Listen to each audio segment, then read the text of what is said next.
Samuel, from miraculous birth to anointer of kings. In the ancient land of Israel, there lived a woman named Hannah who longed for a child. She prayed earnestly to the Lord, promising that if he granted her a son, she would dedicate him to the service of God all the days of his life. Moved by her sincerity, God answered her prayers, and Hannah gave birth to a son whom she named Samuel.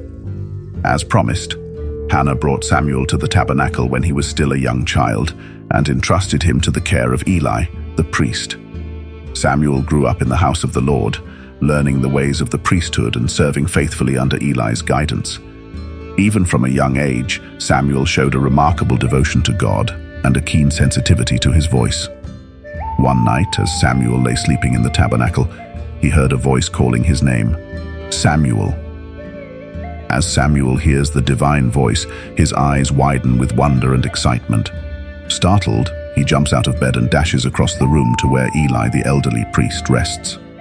Thinking it was Eli, he ran to him and said, "Here I am, for you called me." But Eli said, "I did not call. Lie down again." So Samuel went and lay down.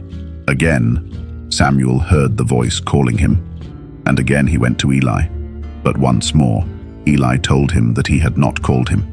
It was then that Eli realized that it was the Lord who was calling Samuel.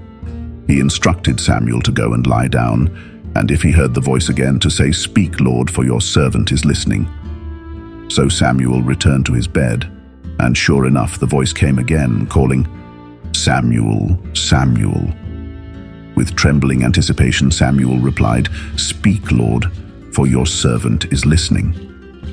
And the Lord spoke to Samuel, revealing his plans for the nation of Israel and the judgment that would come upon the house of Eli because of their disobedience. From that day forward, Samuel served as a faithful prophet of the Lord, speaking God's words to the people of Israel and guiding them in his ways.